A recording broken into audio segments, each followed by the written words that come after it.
नमस्ते बच्चों, गणित भाग 1 के अध्ययन में मैं साधना टीचर आप सभी का हार्दिक स्वागत करती हूँ। हम पढ़ रहे थे गणित भाग 1 का चौथा पाठ आर्थिक नियोजन और इस पाठ में हम देख रहे थे शेयर्स। तो हमें देखना है शेयर्स क्या होते हैं। देखिए, जब कोई कारखाना या कंपनी शुरू करनी होती है तब कुछ लोग एकत्र मिलते हैं और एकत्र मिलकर वह जो इच्छुक व्यक्ति मतलब जिन्हें कारखाना या कंपनी शुरू करनी है, वे साथ आकर समाज से पूंजी जुटाकर कंपनी स्थापित करते हैं और उस कंपनी को पब्लिक लिमिटेड कहते हैं। अब आप बोलेंगे समाज से पूंजी जुटाकर मतलब क्या और पब्लिक लिमिटेड मतलब क्या, वो हम आगे देखेंगे। ठीक है, तो भारतीय कंपनी कानून 1956 इस कानून के अनुसार कंपनी का पंजीकरण किया जाता है और फिर कंपनी स्थापित करने वाले व्यक्तियों को कंपनी के प्रवर्तक या प्रमोटर्स कहते हैं। अब कंपनी को जो धन चाहिए, धन अर्थात मूलधन, उसे हम कहते हैं पूंजी। तो ये जो पूंजी है, यह हमने आपको पहले क्या कहा कि पूंजी जो है वो समाज से जुटाई जाती है और ये हम अभी आपको बताने वाले हैं कि जो धन या पूंजी है ये समाज से कैसे जुटाई जाएगी। तो सबसे पहले क्या करते हैं, ये जो व्यक्ति एकत्र आकर कंपनी स्थापित करते हैं, ये अपनी पूंजी लगाते हैं और कंपनी शुरू करते हैं और इसके बाद कंपनी का रजिस्ट्रेशन होने के बाद इस जो मूलधन है, इस मूलधन के छोटे छोटे समान भाग करते हैं। कितने रुपए वाले? 1 रुपए वाले, 2 रुपए वाले, 5 रुपए वाले, 10 रुपए वाले या 100 रुपए वाले। और ये जो छोटे छोटे भाग है, इनकी संख्या क्या होगी? निश्चित होगी। क्यों? क्योंकि धन निश्चित है, मूलधन जो है वो निश्चित है, इसलिए इनकी संख्या भी निश्चित होगी। फिर ये जो छोटे छोटे भाग है, इन्हें प्रायः शेयर कहा जाता है और इन शेयरों को इन्हें बेचकर पूंजी क्या होती है? जुटाई जाती है। ठीक है, अब जो पूंजी खरीदता है व्यक्ति, कंपनी की कुल पूंजी जो है, उस पूंजी में से एक भाग अर्थात शेयर, और ये शेयर खरीदने वाला जो व्यक्ति है उसको हम कहते हैं शेयर होल्डर और उस व्यक्ति को शेयर सर्टिफिकेट मिलता है। जो भी वह ये भाग लेता है, शेयर लेता है, उस व्यक्ति को शेयर होल्डर कहते हैं और उसे उसका एक शेयर सर्टिफिकेट मिलता है और इस शेयर सर्टिफिकेट पर उसने कितने शेयर खरीदे, उन शेयरों की संख्या, उनके क्रमांक और एक शेयर का मूल्य। एक शेयर कितने मूल्य का है, यह छपा हुआ होता है। जैसे कि आपको बताया कि जो व्यक्ति शेयर खरीदता है उसे क्या कहते हैं? भागधारक अर्थात शेयर होल्डर। ये जो शेयर होल्डर है, शेयर धारक है, इनके पास जितने शेयर होते हैं उस अनुपात में वह कंपनी का मालिक होता है। तो अब आपको समझा what is mean by public limited. इसीलिए कंपनी को क्या कहा जाता है? Public limited. ये समाज की है कंपनी। तो भागधारक जो भी शेयर होल्डर है, उसके पास जितने शेयर हैं उतने अनुपात में वह कंपनी का मालिक है। अर्थात अगर उस व्यक्ति के पास कंपनी के 50% शेयर खरीदे हुए किसी व्यक्ति ने, तो वह कंपनी का 50% यानी कि आधा मालिक है। ठीक है, चलो इसके बाद हम देखेंगे शेयर बाजार क्या होता है। शेयर बाजार वो बाजार है जहां पर शेयर की खरीदी बिक्री होती है, शेयर का मूल्य निर्धारण होता है। अब शेयर का अंकित मूल्य क्या है, शेयर का बाजार मूल्य क्या है? अभी आपको बताया था कि शेयर का मूल्य 1 रुपए वाला होता है, 2 रुपए वाला होता है। ये यहाँ पे बताया 1 रुपए वाला, 2 रुपए वाला, 5 रुपए वाला, 10 रुपए वाला, 100 रुपए वाला। ये सब अंकित मूल्य है जो शेयर पर छपे हुए होते हैं। ठीक है, तो इन्हें शेयर का अंकित मूल्य या फेस वैल्यू कहते हैं। शेयर का अंकित मूल्य या फेस वैल्यू। शेयर का बाजार मूल्य, उस दिन उस शेयर का बाजार मूल्य क्या है, अर्थात मार्केट वैल्यू क्या है। अंकित मूल्य, बाजार मूल्य, इनमें अंतर भी हो सकता है और ये समान भी हो सकते हैं। चलिए आगे कंपनी। अब आप फिर से बोलेंगे अंकित मूल्य क्या होता है? हम कोई भी वस्तु लेते हैं, आप बाजार में से कोई भी वस्तु लेते हैं तो उस वस्तु पर जो मूल्य छपा होता है उसे हम अंकित मूल्य कहते हैं। वैसे ही शेयर पर जो मूल्य छपा होता है वो अंकित मूल्य। और जिस दिन आपने शेयर खरीदा उस दिन उस शेयर का क्या बाजार मूल्य है, उस बाजार मूल्य पर ही आपको वो शेयर मिलेगा। जैसे मान लो शेयर का अंकित मूल्य 1 रुपया है, परंतु जिस दिन आप शेयर खरीद रहे हैं उस दिन शेयर का बाजार मूल्य है 10 रुपया, तो आपको भले उस पर अंकित मूल्य 1 रुपया छपा हो, आपको वो शेयर 10 रुपए में ही मिलेगा, क्योंकि वही उसका क्या है, बाजार मूल्य। ठीक, चलो आगे जाएंगे। कंपनी स्थापित होने पर यदि उसका यानी कि कंपनी का कारोबार अपेक्षाकृत अच्छा हो तो उस कंपनी के शेयर की मांग बाजार में बढ़ती जाती है, परंतु शेयर की संख्या निश्चित होती है, क्योंकि आपको पहले बता दिया कि जो मूलधन है वो निश्चित है, और मूलधन निश्चित है तो उसके भाग भी निश्चित है, अर्थात शेयर की संख्या निश्चित है। और क्योंकि शेयर की संख्या निश्चित है, उनके शेयर की संख्या तो नहीं बढ़ा सकते, तो क्या बढ़ाएंगे, शेयर का मूल्य। उस कंपनी के शेयर का मूल्य जो है बाजार में बढ़ने लगता है। और इसके विपरीत यदि कंपनी का कारोबार अच्छा नहीं चल रहा है तो शेयर का जो मूल्य है ये बाजार में घटने लगेगा। ठीक है, तो इस चिन्ह से घटाव या उतार दर्शाया जाता है और इस चिन्ह से मूल्य में चढ़ाव या बाजार में चढ़ाव दिखाया जाता है। चलो और थोड़ा आगे जाएंगे कि यदि कंपनी का कारोबार अच्छा चल रहा है तो कंपनी को निश्चित ही लाभ होगा। अब जो कंपनी के प्रवर्तक हैं, मान लो कंपनी के 10-12 लोग प्रवर्तक हैं, उन्हें ये लाभ मिलेगा, ऐसा नहीं है। क्यों? क्योंकि आपको पहले बता दिया कि जो व्यक्ति कंपनी का शेयर खरीद रहा है, जो व्यक्ति कंपनी का भाग खरीद रहा है, वो भी कंपनी का मालिक है, तो उसे भी तो लाभ मिलना चाहिए। लेकिन पूरा लाभ थोड़ी ना मिलेगा उसको क्या मिलेगा, लाभांश, उस लाभ का अंश मिलेगा।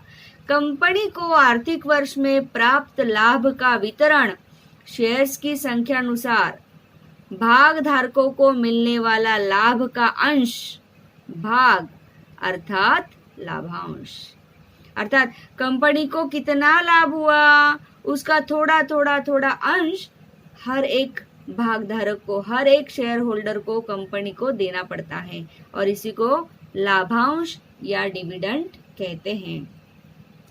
यदि थोड़ा आगे जाएंगे, लाभांश तो अभी बता दें, और लाभांश जो है वो कंपनी के लाभांश जो है वह शेयर के अंकित मूल्य पर दिया जाता है। हाँ, भले आपने शेयर का अंकित मूल्य 1 रुपया है और आपने 10 रुपए का शेयर खरीदा है, फिर भी 1 रुपए पे ही लाभांश आपको मिलेगा। ठीक है, चलो थोड़ा और आगे जाएंगे कि यदि बाजार मूल्य अंकित मूल्य से ज्यादा है, आपको बताया अंकित मूल्य 1 रुपया छपा है लेकिन बाजार मूल्य 10 रुपया है, तो शेयर अधिमूल्य पर है, ऐसा कहा जाता है। बाजार मूल्य और अंकित मूल्य दोनों समान है तो शेयर सम मूल्य पर है, ऐसा कहा जाता है। बाजार मूल्य और अंकित मूल्य में अंकित मूल्य यदि अधिक और बाजार मूल्य कम है तो शेयर अवमूल्य पर है, ऐसा कहा जाता है। इस पर आधारित अभी हम हल करेंगे प्रश्न संग्रह 4.3। प्रश्न संग्रह 4.3 में देखिए हमें एक सारणी दी गई है। सारणी में उदाहरण क्रमांक 1, 2, 3 है, अंकित मूल्य दिए गए हैं, मूल्य प्रकार दिया गया है और बाजार मूल्य, ये 3 भाग है।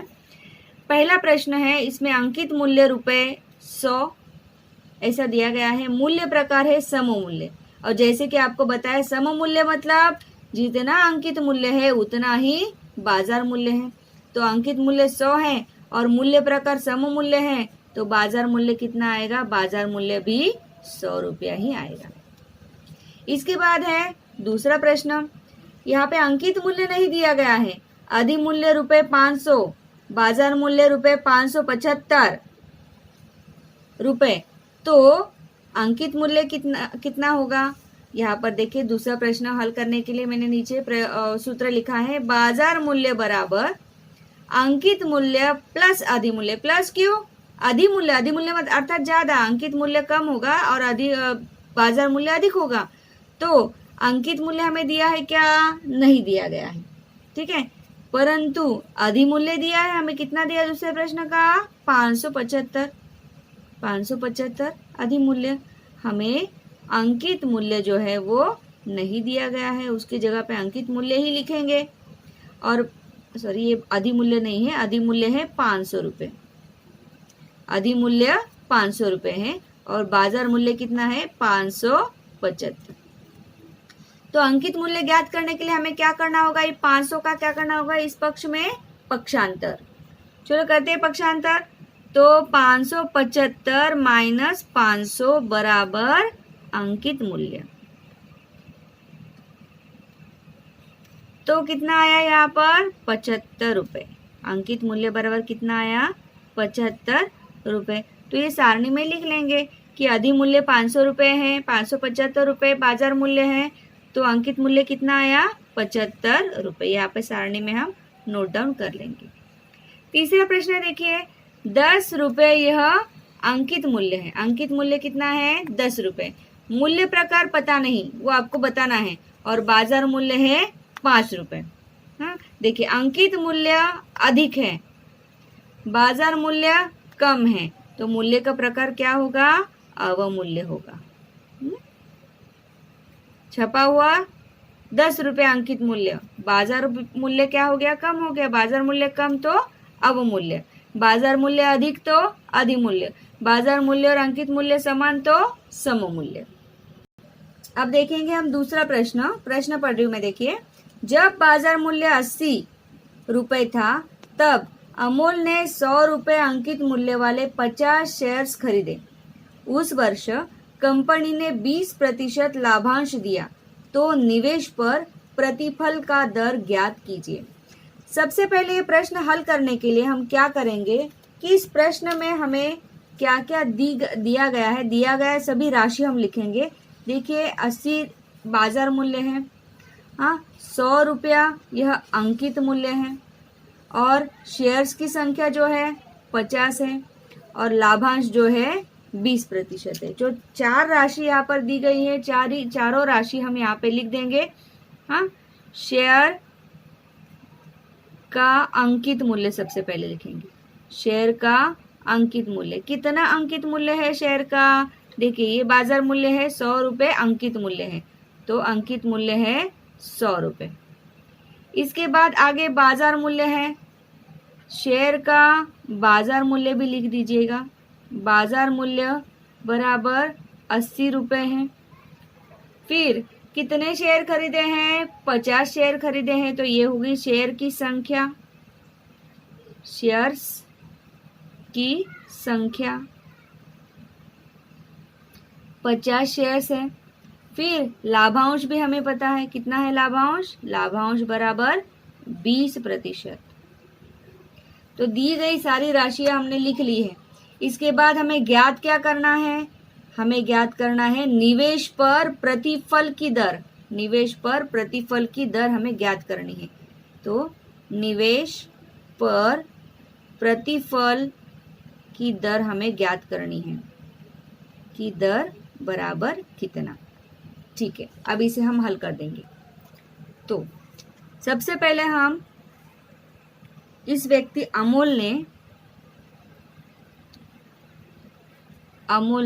अमोल का कुल निवेश ज्ञात करेंगे। अमोल ने जो है कितना निवेश किया वो ज्ञात करें, अमोल का कुल निवेश। अब निवेश मतलब क्या, उसने कितना पैसा लगाया शेयर में, उसे कहते हैं निवेश। देखिए शेयर का अंकित मूल्य 100 रुपए था, इससे हमें मतलब वो उस पे छपा हुआ है, लेकिन बाजार मूल्य 80 रुपए था तभी अमोल ने खरीदा है, बराबर। जो बाजार मूल्य शेयर का रहेगा उसी बाजार मूल्य से हम शेयर खरीदेंगे। तो अमोल ने भी 80 रुपए में एक शेयर खरीदा है, और शेयर की संख्या कितनी है 50। तो कुल निवेश बराबर जो भी है शेयर्स की संख्या गुणे शेयर का बाजार मूल्य, एक शेयर का बाजार मूल्य। क्योंकि अंकित मूल्य कुछ भी हो, भले 1 रुपया अंकित मूल्य हो, लेकिन बाजार मूल्य जो है उसी पर अपना कुल, उसी बाजार मूल्य में हमें वो शेयर खरीदना पड़ता है। शेयर की संख्या है 50 रुपए गुणे बाजार मूल्य एक शेयर का था 80 रुपए, तो कुल निवेश यहाँ पे आ गया 50 गुणे 80 रुपए। तो इसका गुणा करेंगे हम, 4000 रुपए अमूल का कुल निवेश है। अब आगे लाभांश, कंपनी ने जो है 20% लाभांश घोषित किया है। 20% अर्थात 100 रुपये पर 20 रुपये इतना लाभांश है। तो लाभांश जो है यह अंकित मूल्य पर प्राप्त होता है। लाभांश जो है वह अंकित मूल्य पर प्राप्त होता है। इसलिए हम ज्ञात करेंगे कुल अंकित मूल्य। कुल अंकित मूल्य, अंकित मूल्य शेयर का था 100 रुपया और खरीदा कितने शेयर से 50, तो कुल अंकित मूल्य कितना हुआ? उसी तरह से शेयर्स की संख्या और अंकित मूल्य, एक शेयर का अंकित मूल्य।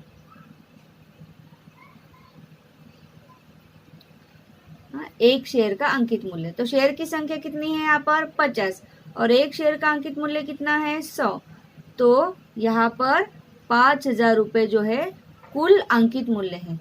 कुल निवेश अलग है और कुल अंकित मूल्य अलग है।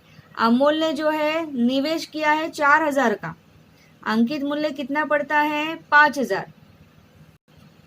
अब लाभांश अंकित मूल्य पर प्राप्त होता है और लाभांश की दर है 20%, तो हम क्या करेंगे? कुल लाभांश ज्ञात करेंगे।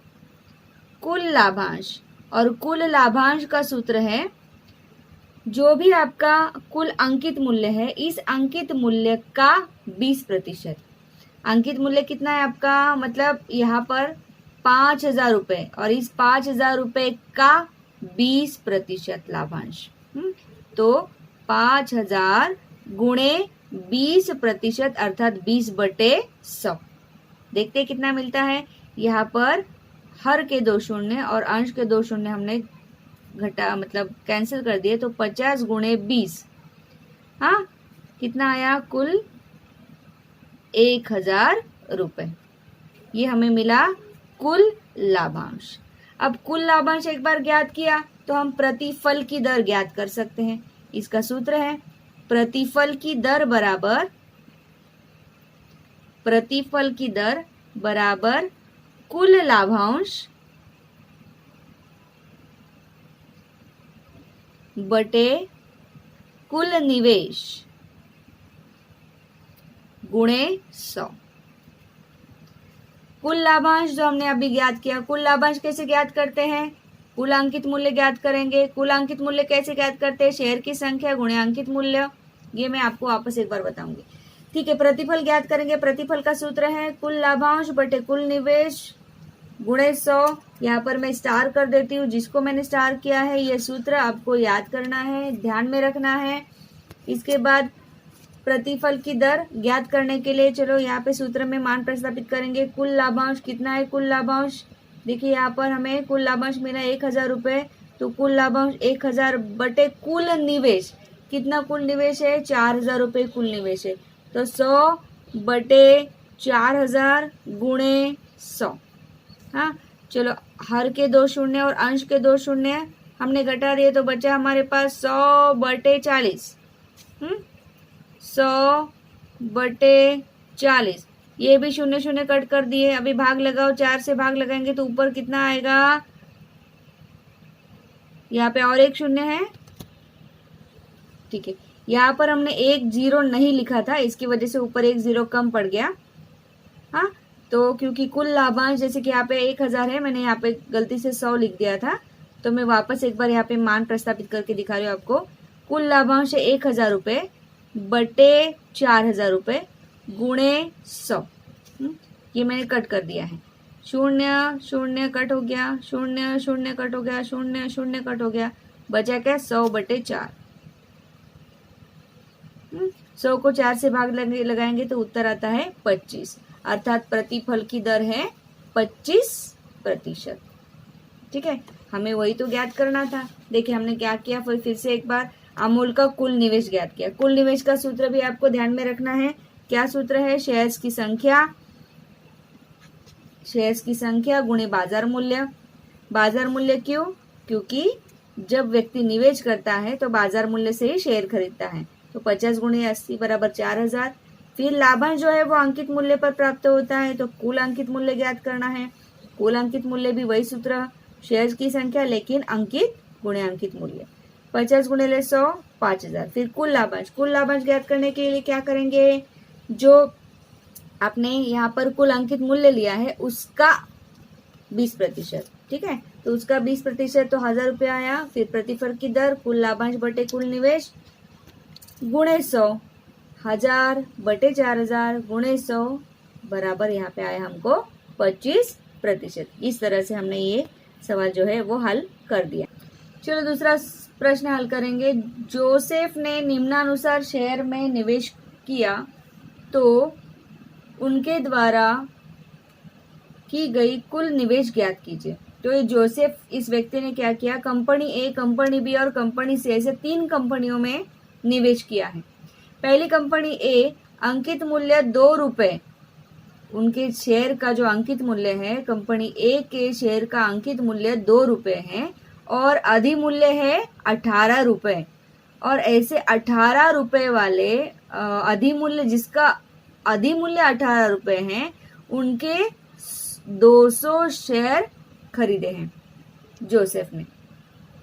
हाँ, फिर कंपनी बी का शेयर जो है, उस शेयर का बाजार मूल्य है 500 रुपए।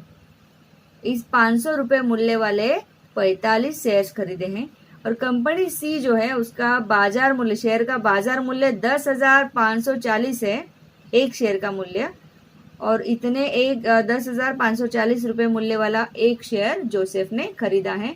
तो उन्होंने कितना कुल निवेश किया, ये हमको ज्ञात करना है। चलो हल करने के लिए सबसे पहले हम कंपनी ए का देखेंगे कि कंपनी ए जो है, इसमें अंकित मूल्य ₹2 है शेयर का। एक शेयर का अंकित मूल्य जो है वो 2 रुपए है, परंतु शेयर जो है वो अधिमूल्य 18 रुपए पर है। हाँ, शेयर जो है वो अधिमूल्य 18 रुपए पर है। और जैसे कि अधिमूल्य 18 रुपए, जैसे कि आपको पता है शेयर जो है वो बाजार मूल्य पर खरीदा जाता है, अंकित मूल्य पर नहीं। तो हमें शेयर का बाजार मूल्य ज्ञात करना होगा, इसलिए शेयर का बाजार मूल्य हम ज्ञात करेंगे, क्योंकि बाजार मूल्य में ही कोई व्यक्ति शेयर खरीदता है या बेचता है। शेयर का बाजार मूल्य बराबर शेयर का अंकित मूल्य प्लस अधिमूल्य। अंकित मूल्य शेयर का यहाँ पर 2 रुपए है और अधिमूल्य 18 रुपए चल रहा है, तो 2 + 18 बराबर वो जो शेयर है वह शेयर मिलेगा 20 रुपए का। अंकित मूल्य 2 रुपए है, परंतु शेयर 18 रुपए अधिमूल्य पे चल रहा है, इसलिए वही 2 रुपए वाला शेयर जोसेफ ने 20 रुपए में खरीदा है। और ऐसे शेयर कितने शेयर खरीदे हैं, एक कंपनी के 200 शेयर्स खरीदे हुए हैं, ठीक है। तो कंपनी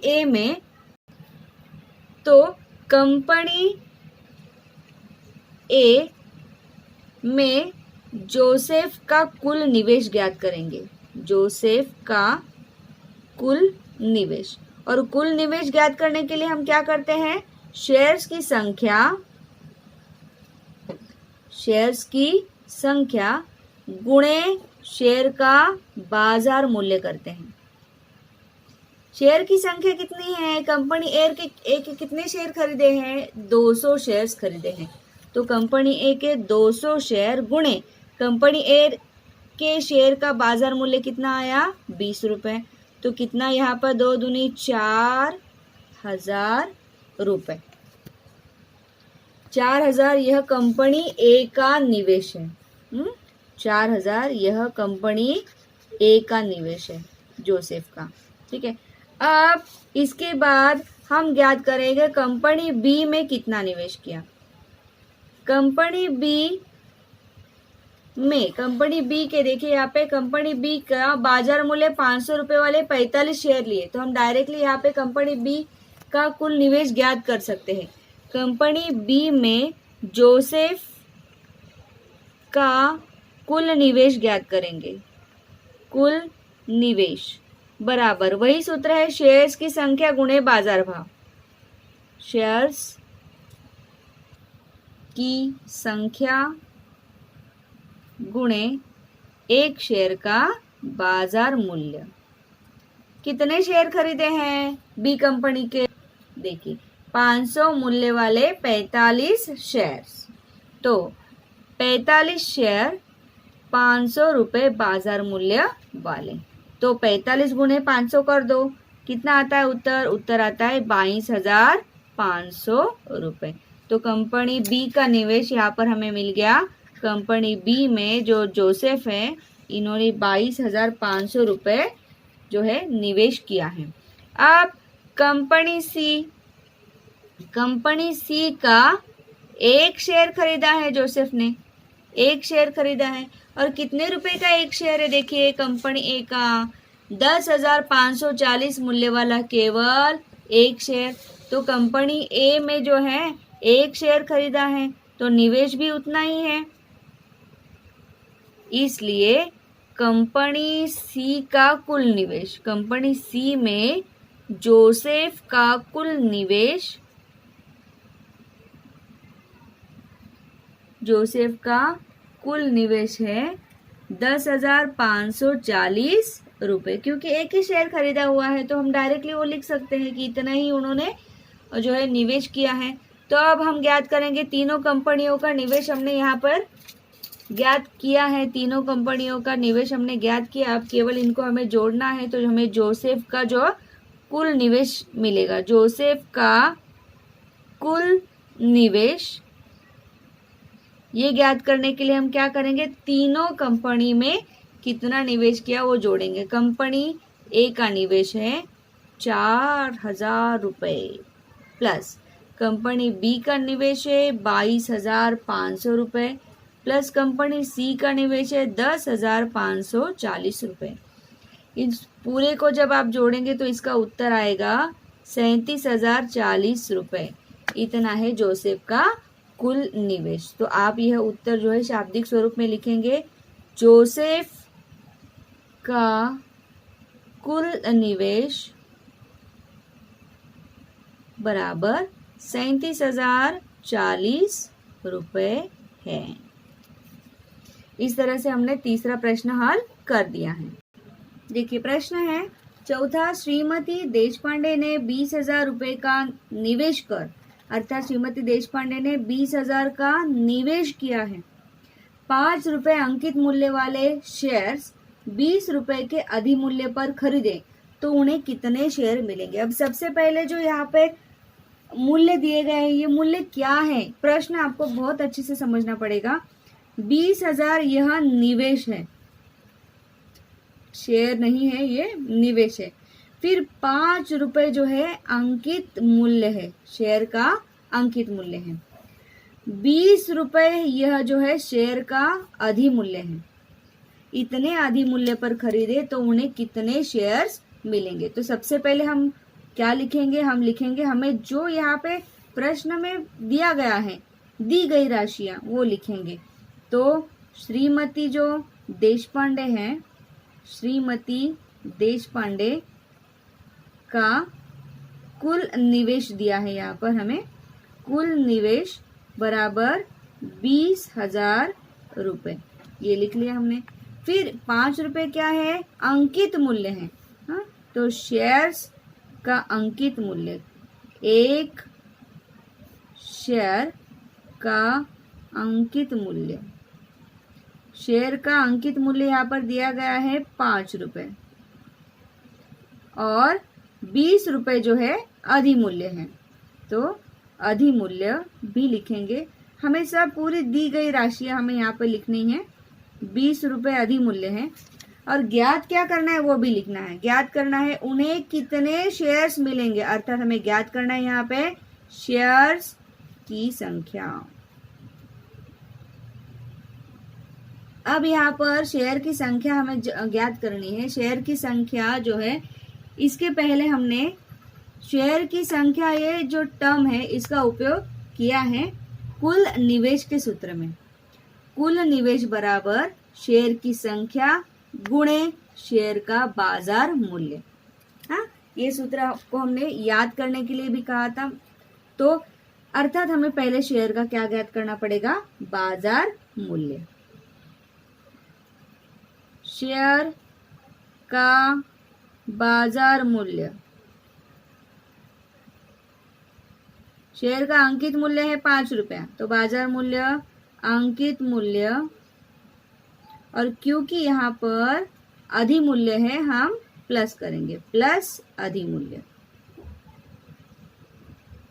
शेयर का अंकित मूल्य है ₹5 प्लस अधिमूल्य है 20, तो शेयर का बाजार मूल्य हुआ 25 रुपए। बाजार मूल्य यहाँ पे लिख देंगे, बाजार मूल्य शेयर का कितना आया, 25 रुपए। अब क्योंकि हमारे पास शेयर का बाजार मूल्य, हम कुल निवेश ज्ञात कर सकते हैं। हाँ, कुल निवेश का सूत्र, इसके पहले उदाहरण में हमने कुल निवेश का सूत्र यूज किया है। कुल निवेश बराबर क्या होता है, शेयर्स की संख्या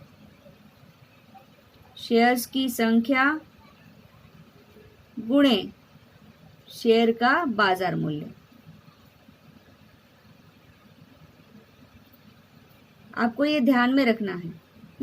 चलो यहाँ पे मैं स्टार कर देती हूँ, जिसको मैंने स्टार किया वो आपको क्या करना है, याद करना है। कुल निवेश बराबर शेयर की संख्या गुणे शेयर का बाजार मूल्य। तो कुल निवेश तो हमें पता है, प्रश्न में दिया गया है। ये देखिए कुल निवेश कितना है, 20,000। तो मान प्रस्तापित करो यहाँ पर, कुल निवेश है 20,000। शेयर्स की संख्या हमें पता नहीं है, शेयर्स की संख्या। शेयर का बाजार मूल्य हमने अभी ज्ञात किया, बाजार मूल्य कितना है, 25। अब हमें केवल क्या करना है, पक्षांतर करके शेयर्स की संख्या ज्ञात करनी है, इसलिए इसको सीधा लिखते हैं हम शेयर्स। देखिए अगर शेयर्स की संख्या यहाँ पर है 25 का, हमें इस तरफ पक्षांतर करना पड़ेगा, तो 20,000 के हर में आ जाएगा।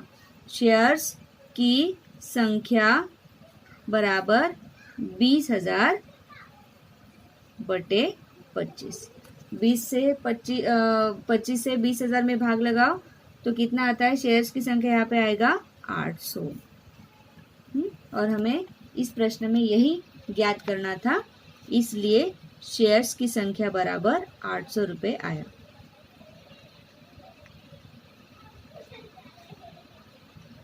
शाब्दिक उत्तर लिखिए आप, क्योंकि शाब्दिक प्रश्न पूछा गया है।